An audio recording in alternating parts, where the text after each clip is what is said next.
Okay. So these are real expensive here. Ah, yeah. Yeah, these two live inside. They're too nice. Yeah. So this one here is just a regular stock Ford Mustang V8. And it tops out at 155 mile an hour. And I've had it, gosh, I've had it over 10 years now. And then this one behind us, I just bought it last January. But this one here, it tops out at 200 mile an hour.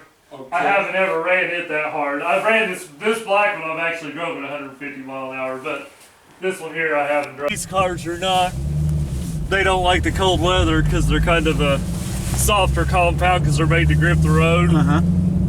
But it doesn't feel too bad. See, because usually if it's been sitting a while, it'll feel like they're flat spotted. The whole car will be humping a little bit. Yeah. But yeah, see, it's doing a little bit there, but not bad. We'll drive it around a little bit and it'll come out of that. We'll drive this around past the farm and circle back. Sure. Now we're going to get rear-ended by a Super Duty. He's coming right for us.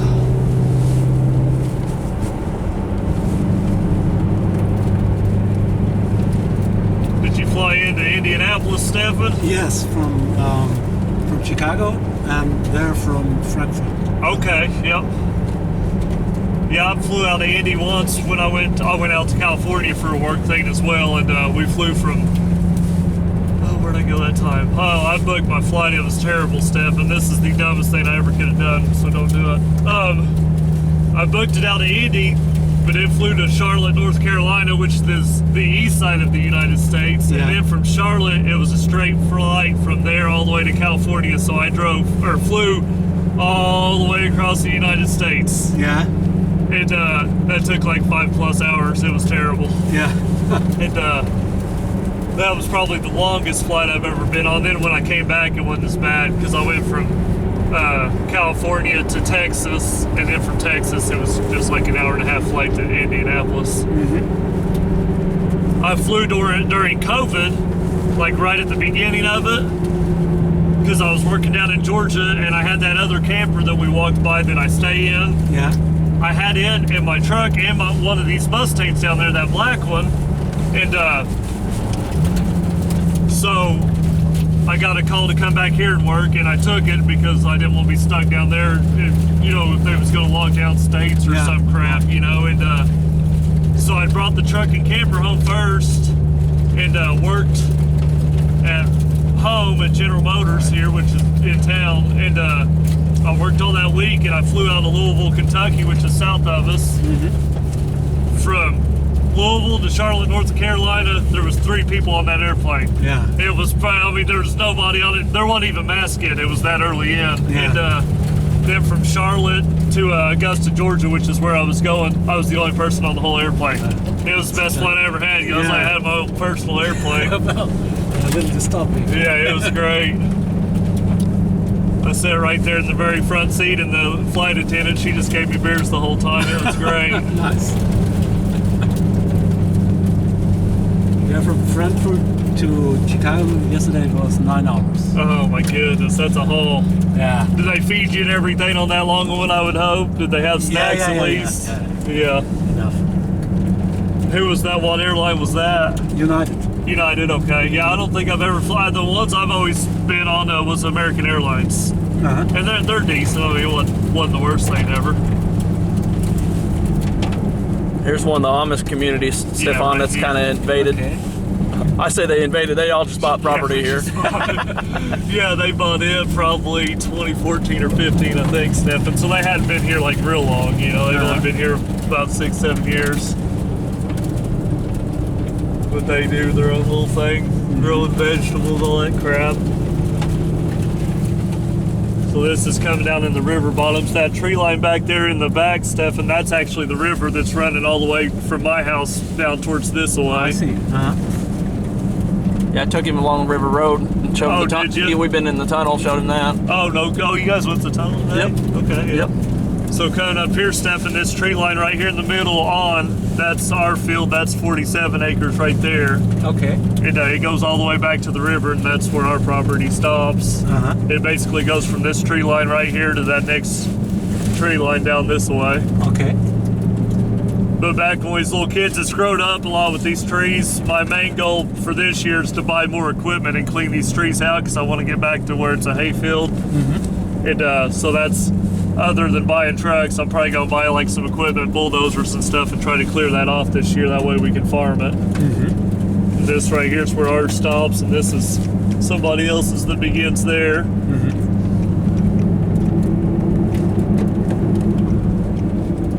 Have you took him over the river bridge, Ted? No. So that's the river bridge right there. We'll cruise around it, and then we'll come back to the farm.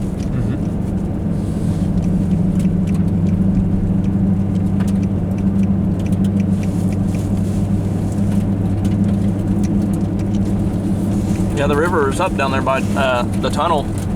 It was Yeah, that's on the road. I took him down by the creek. I didn't know the water was up that much. It's up down here too, yeah. Here's another one of the wonderful river bridges. I took my boat down that a lot. What's nice in the summer? No, it's beautiful during the summer. Everything's green and not dead. Yeah, it's a little depressing looking right now. No. Goodness. We'll turn around, go back this way towards the farm here.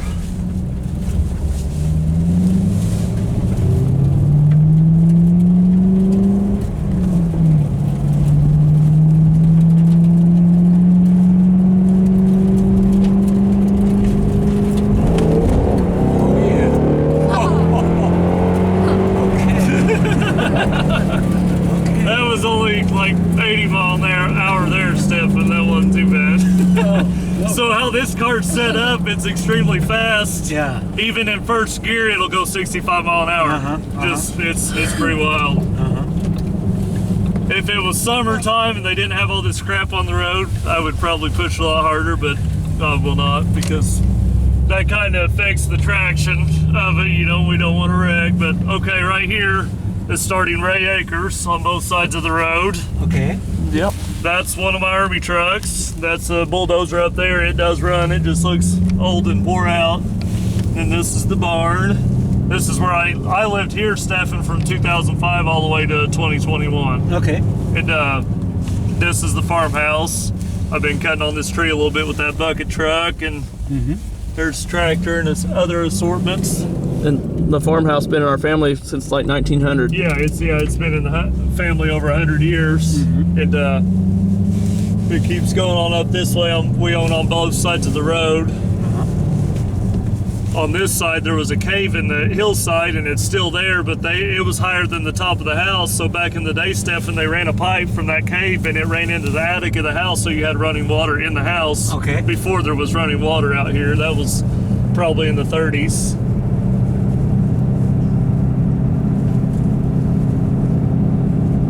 But Thomas deer hunts this a lot. It's grown up a lot. We had it logged, I think, in 2017, and they took out a lot of the bigger trees.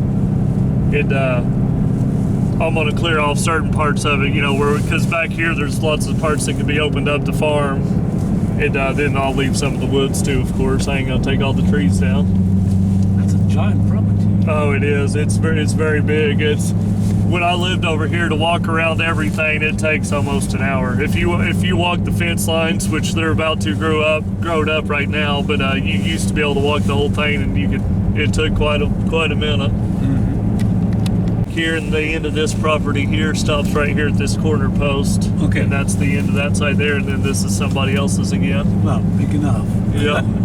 Pretty good portion of Buddha. Yeah, it is. A lot of this is like 250 acre chunks. Like this guy's farm's 200 acres, and then it'll be another 200 acres. They kind of got them chopped up individually. It's kind of neat, but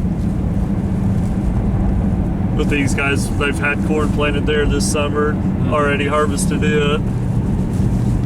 And the people that own that field, I actually also just bought this property here, this farm and its house, and I think it was probably 70 acres, give or take, and they bought it too.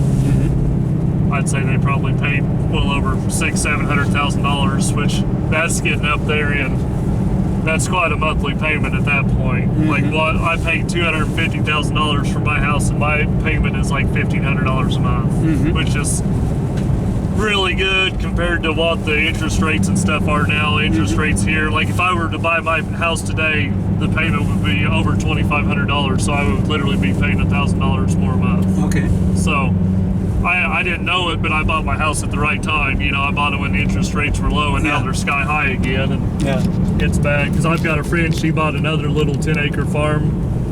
It's about 20 minutes from here, and her payment, she paid the same price I did, and she pays $2,600 a month. And I paid $1,500, so I definitely got a better deal on that. Yeah. Same in Germany. The interest rate